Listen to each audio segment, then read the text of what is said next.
മറയേണ്ടതോർത്ത്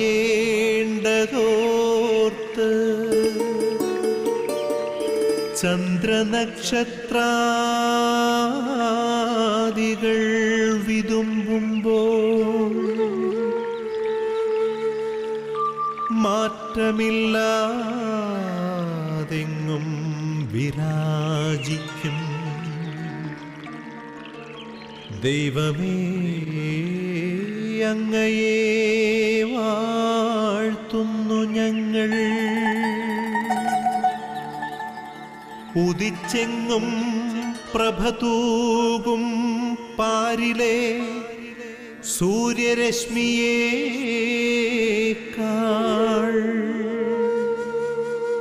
പ്രശോഭിച്ചെന്നും പ്രസാദമേകുന്ന ദൈവമേ, അങ്ങേ മഹിമാവെത്ര മനോജ്ഞം. പിതാവിൻ്റെയും പുത്രൻ്റെയും പരിശുദ്ധാത്മാവിൻ്റെയും നാമത്തിൽ ആമേൻ. ഈശോ മിശിഹായ്ക്ക് സ്തുതിയായിരിക്കട്ടെ. പ്രിയ സഹോദരങ്ങളെ, നമ്മൾ എത്രയോ ഭാഗ്യവാന്മാരാണ്. ഇന്നലെ ജീവിച്ചിരുന്ന പലരും ഈ കഴിഞ്ഞ രാത്രിയിൽ കടന്നുപോയി. പക്ഷെ നമ്മളിത് വീണ്ടും ജീവിക്കുകയാണ്. നമ്മുടെ കഴിവല്ല. ജീവൻ നൽകുന്നത് ദൈവമാണ്, തിരിച്ചെടുക്കുന്നതും ദൈവമാണ്. പക്ഷെ നമുക്ക് ആയുസ് നീട്ടിത്തന്നു. നന്ദിയോടെ അല്ലാതെ ഈ ദിവസം നമുക്ക് ആരംഭിക്കാൻ പറ്റില്ല. ദൈവത്തോട് നന്ദി വേണം. ദൈവം നമ്മോട് കരുണ കാണിച്ചതാണ്. അപ്പോൾ ആ കരുണയ്ക്ക്, സ്നേഹത്തിന് മുമ്പിൽ ശിരസ് നമിച്ചുകൊണ്ട് നമുക്ക് ഈ പ്രാർത്ഥനാ ശുശ്രൂഷയിലേക്ക് വരാം.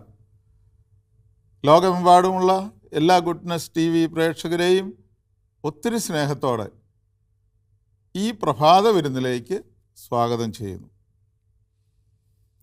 പ്രിയമുള്ളവരെ, ഇന്ന് നമുക്ക് പ്രത്യേകമായിട്ട് പ്രാർത്ഥിക്കാൻ പരിശുദ്ധ അമ്മയുടെ മാധ്യസ്ഥ യാചിച്ചുള്ള ഈ പ്രാർത്ഥനാ ശുശ്രൂഷയിൽ എല്ലാ ചെറുപ്പക്കാരായ മക്കളെയും സമർപ്പിച്ച് പ്രാർത്ഥിക്കാം, യുവാക്കന്മാരെ.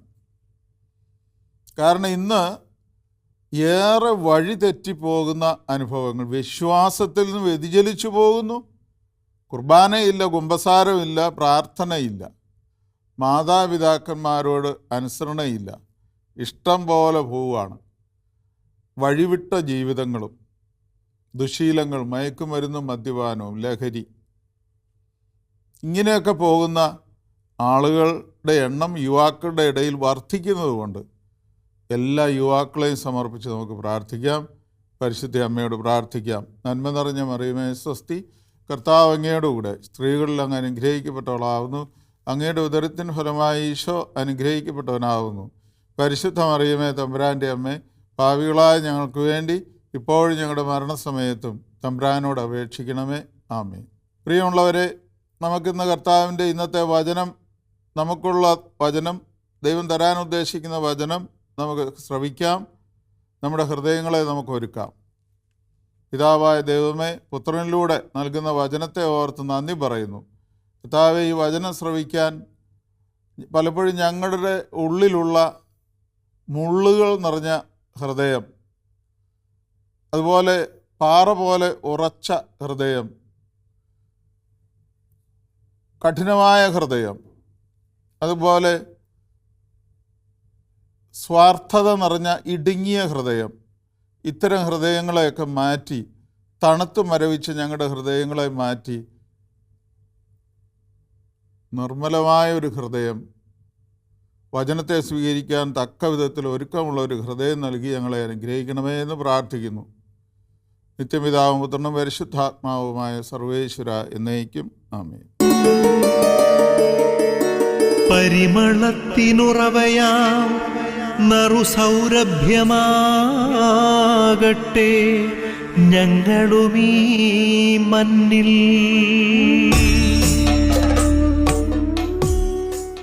നമുക്കുള്ള വചനം മർക്കോസിൻ്റെ സുവിശേഷം 5-ാം അധ്യായം 1 മുതലുള്ള വചനങ്ങൾ നമുക്ക് ശ്രവിക്കാം.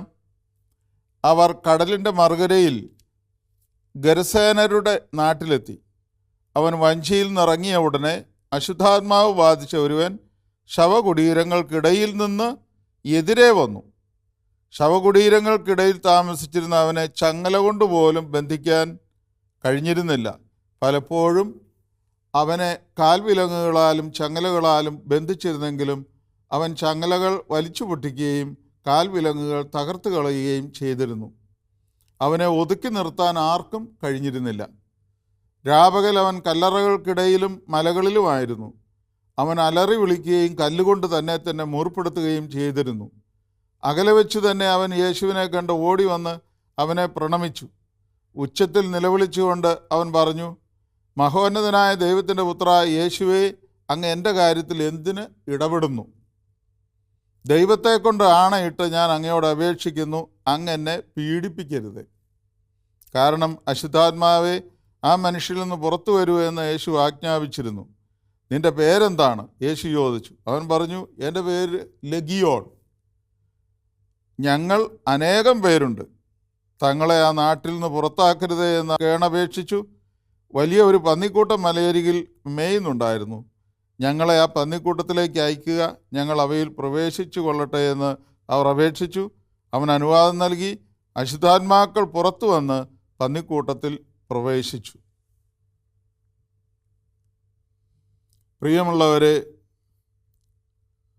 ഒരുവൻ പോലും നശിച്ചു പോകാതെ നിത്യജീവൻ പ്രാപിക്കുക എന്നുള്ളതാണ് ദൈവത്തിൻ്റെ പദ്ധതി. പൈശാചിക ശക്തികളുടെ മേൽ അധികാരമുള്ള യേശു, തിന്മയുടെ ശക്തിയുടെ മേൽ അധികാരമുള്ള യേശു, ആ യേശു പൈശാചിക ശക്തിയുടെ മേൽ വിജയം വരിക്കുന്ന അനുഭവമാണ് നമ്മൾ ഇവിടെ കണ്ടത്. ബന്ധിതർക്ക് മോചനവും കുരുടർക്ക് കാഴ്ചയും അടിച്ചമർത്തപ്പെട്ടവർക്ക് സ്വാതന്ത്ര്യവും കർത്താവിന് സ്വീകാര്യമായ വത്സരവും പ്രഖ്യാപിക്കാൻ വന്നവൻ വിമോചനം കൊടുക്കുകയാണ്. ആത്മീയ വിമോചനം മാത്രമല്ല, മറ്റെല്ലാം തിന്മയുടെ ശക്തിക്കെതിരെ. പണ്ടുകാലം മുതലേ ഈ ആളുകൾക്ക് ദൈവത്തേക്കാൾ കൂടുതൽ വിശ്വാസം പിശാചിനെയാണെന്ന് തോന്നും. ചിലരുടെ രീതി കാണുമ്പോൾ ബ്ലാക്ക് മാസിന് പോകുന്നവരെ കണ്ടിട്ടുണ്ട്.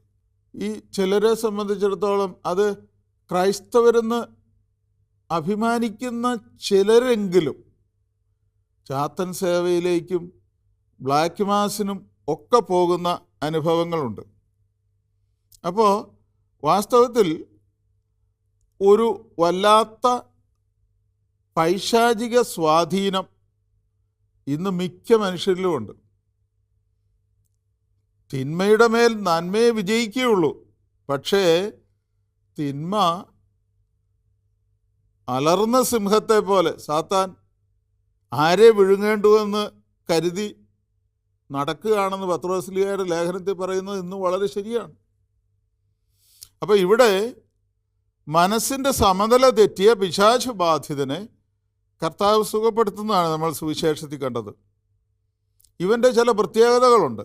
ഒന്നാമത്തെ പ്രത്യേകത, അവൻ്റെ താമസം എവിടെയാ? ശവക്കല്ലറകളിലാണ്. അവൻ എവിടെയാ ജീവിക്കേണ്ടത്? വീട്ടിലാണ്, സ്വന്തം ഭവനത്തിൽ. പിശാച് ബാധിച്ചവന് ജീവനില്ല. മരിച്ചവരുടെ ഇടയിലാണ് അവൻ്റെ താമസം. മരിച്ചവരെവിടെയാ? കല്ലറയിൽ. അവൻ്റെ താമസം അവിടെയാ. അവിടെ ജീവനുമില്ല, ജീവനുള്ളവരുമില്ല. അവിടെയാണ് അവൻ്റെ താമസം. അവൻ ശവക്കല്ലറകളിലാണ് താമസം. പക്ഷെ അതുപോലെയല്ല വീട്. വീട്ടിൽ ജീവനുണ്ട്, ജീവനുള്ളവരുമുണ്ട്.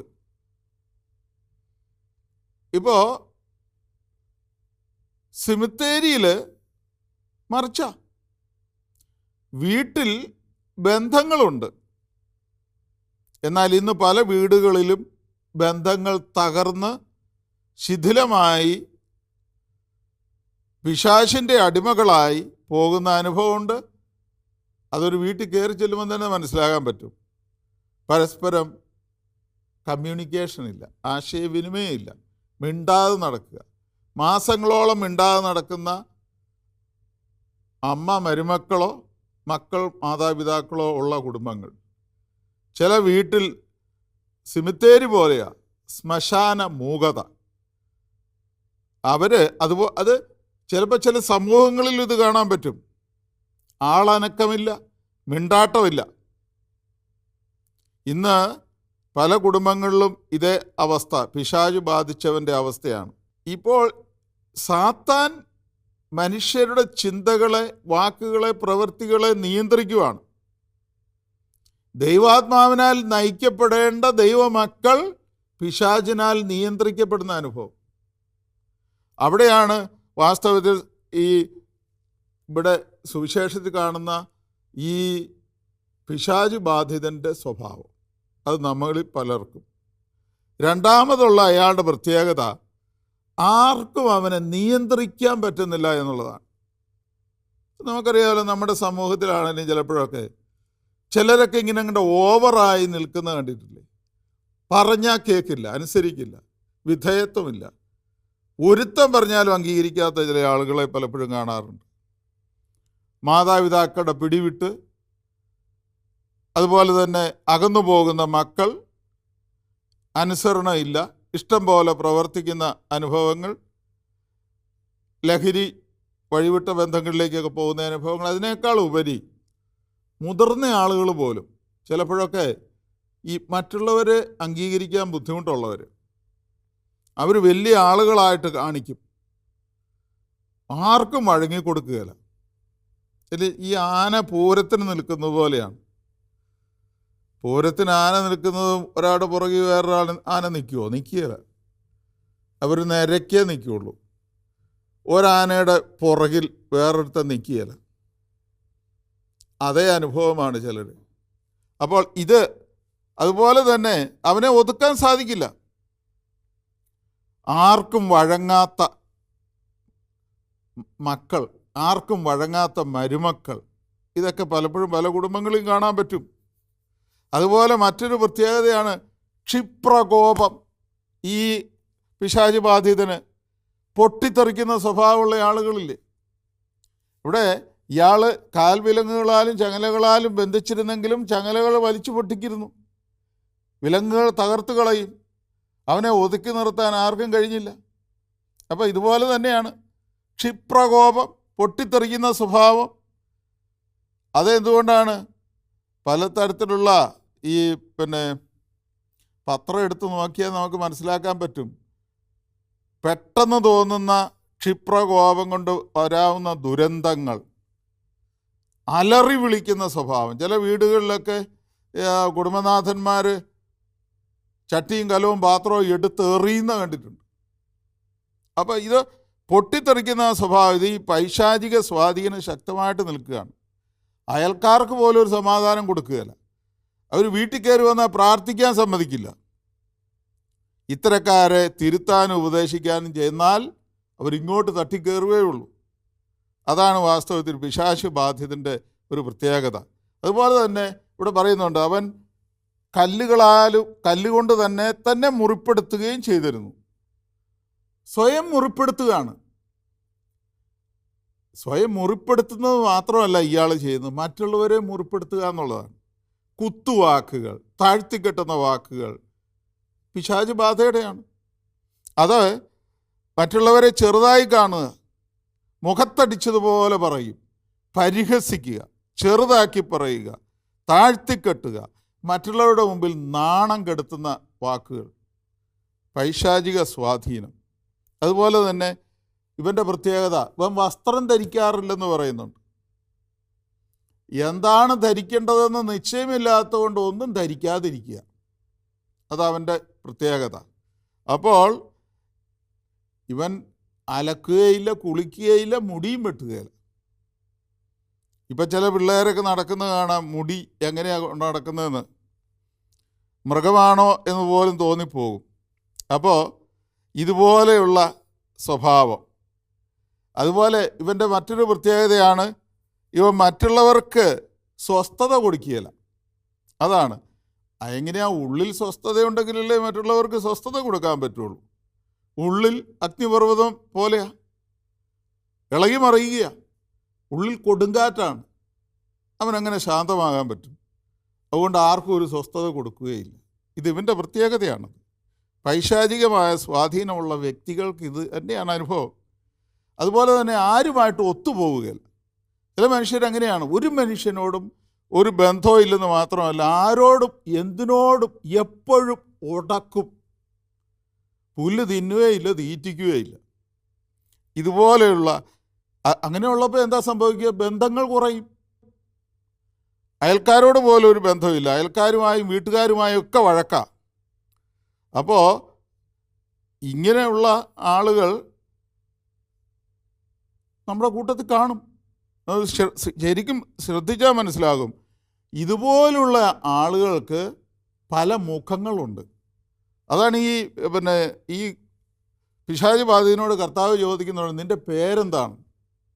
ലെഗിയോൺ എന്ന് പറഞ്ഞാലോ, ഞങ്ങൾ പലരാ, ഞങ്ങൾ പലരും കൂടിയതാണിത്. ലെഗിയോൺ ഒരു കൂട്ടമാണ്. അപ്പോൾ എന്താ സംഭവിക്കുക? പല മുഖങ്ങളാണ്.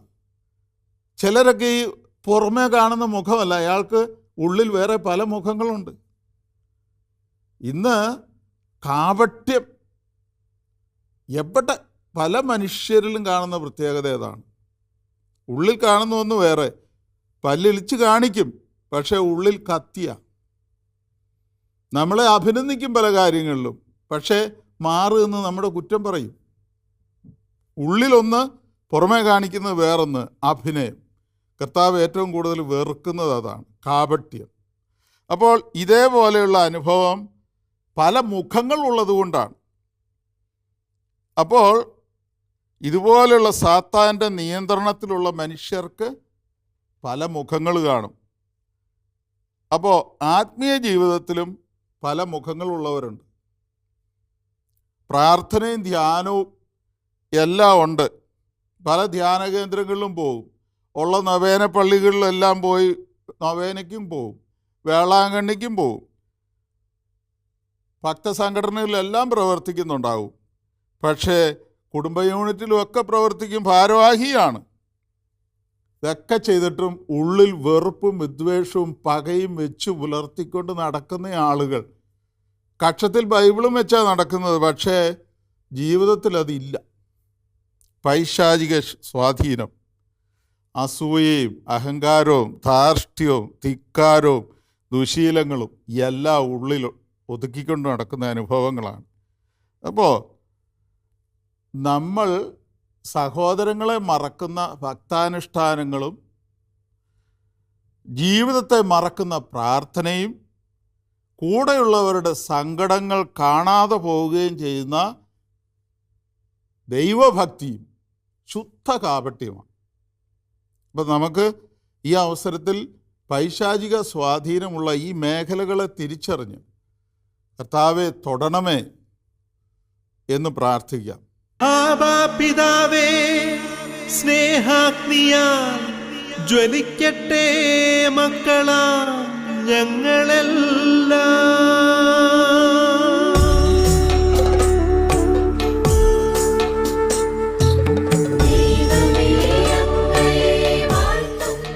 പിതാവായ ദൈവമേ, പുത്രനിലൂടെ അരുളി ചെയ്ത വചനത്തിന് നന്ദി പറയുന്നു. താവേ, ഞങ്ങളുടെ ഈ ഹൃദയത്തിൽ ഈ വചനം ആഴത്തിൽ പതിഞ്ഞ് 100 മേനി ഫലങ്ങൾ പുറപ്പെടുവിക്കുവാൻ കഴിയത്തക്ക വിധം ഞങ്ങളുടെ കഠിനമായ, ഞങ്ങളുടെ ഇടുങ്ങിയ ദുശീലങ്ങൾ നിറഞ്ഞ ഹൃദയത്തെ വിശുദ്ധീകരിക്കണമേ. ധാരാളം ഫലങ്ങൾ നിറഞ്ഞ വ്യക്തികളാകുവാൻ ഞങ്ങളെ സഹായിക്കണമേ. ഞങ്ങളിന്ന് പ്രത്യേകമായിട്ട് നിയോഗം വയ്ക്കുന്ന എല്ലാ യുവാക്കന്മാരെയും, ദുശീലങ്ങൾക്കടിപ്പെട്ട യുവാക്കന്മാരെ, വിശ്വാസ ജീവിതത്തിൽ നിന്ന് അകന്ന് ദൈവത്തിൽ നിന്നും മനുഷ്യരിൽ നിന്നും അകന്നു പോകുന്ന എല്ലാ ചെറുപ്പക്കാരെയും സമർപ്പിച്ച് അവർക്ക് വേണ്ടി പ്രാർത്ഥിക്കുന്നു. ഞങ്ങളുടെ ഈ പ്രാർത്ഥനകൾ പരിശുദ്ധ അമ്മയോട് ചേർന്ന് ഞങ്ങളുടെ നാമത്തിന് കാരണഭൂതരായ വിശുദ്ധരോടും ഇടവകയുടെ മധ്യസ്ഥരായ വിശുദ്ധരോടും എല്ലാവരോടും ചേർന്ന് യേശുവിൻ്റെ നാമത്തിൽ പിതാവായ ദൈവമേ അവിടുത്തേക്ക് സമർപ്പിക്കുന്നു. നിത്യം പിതാവും പുത്രനും പരിശുദ്ധാത്മാവുമായ സർവേശ്വര എന്നേക്കും ആമേൻ.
സ്നേഹമിതാ കരയുമ്പോൾ നിന്റെ ചാരേ അണയുന്നു മോചകൻ അഭയമേകും സ്നേഹിതൻ അരുകിൽ നിന്നെ ചേർത്തിടും ഹൃദയം നിറയെ സ്നേഹം പകരും കനിവിൻ കവാടമിതാ കരുതുന്ന സ്നേഹമിതാ കരയുമ്പോൾ നിന്റെ ചാരേ അണയുന്നു മോചകൻ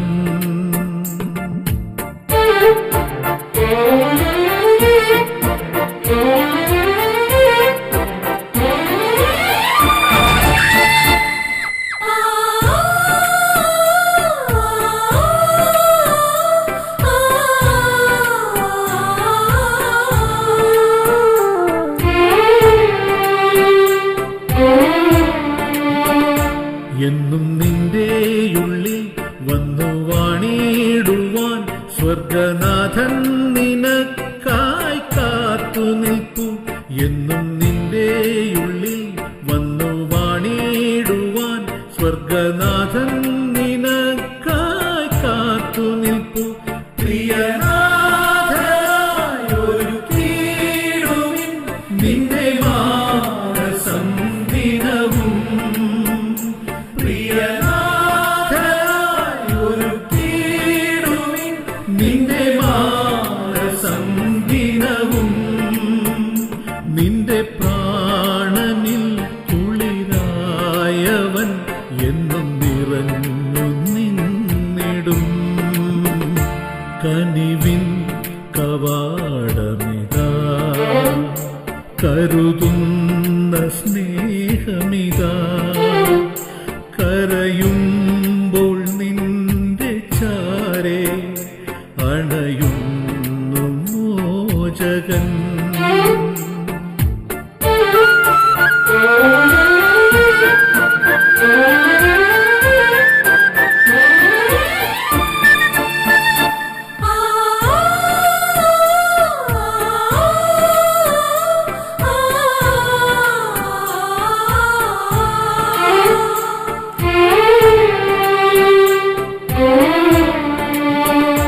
നന്ദി ചൊല്ലിടുവിൻ ജീവനേകിടുന്ന നല്ല നാഥന്റെ കരുണയെ വാഴ്ത്തിയിടുവിൻ നന്ദി ചൊല്ലിടുവിൻ ജീവനേകിടുന്ന നല്ല നാഥന്റെ കരുണയെ വാഴ്ത്തിയിടുവിൻ പ്രിയനേശുവിൻ വഴി തേടുവിൻ നിന്റെ ജീവിതം ധന്യം പ്രിയനേശുവിൻ വഴി തേടുവിൻ നിന്റെ ജീവിതം ധന്യം നിന്റെ പാതയിൽ മാർഗദീപമായി അവൻ തെളിഞ്ഞു നിന്നിടും കനിവിൻ കവാടമിതാ കരുതുന്ന സ്നേഹമിതാ കരയുമ്പോൾ നിന്റെ ചാരേ അണയുന്നു മോചകൻ അഭയമേകും സ്നേഹിതൻ അരുകിൽ നിന്നെ ചേർത്തിടും ഹൃദയം നിറയെ സ്നേഹം പകരും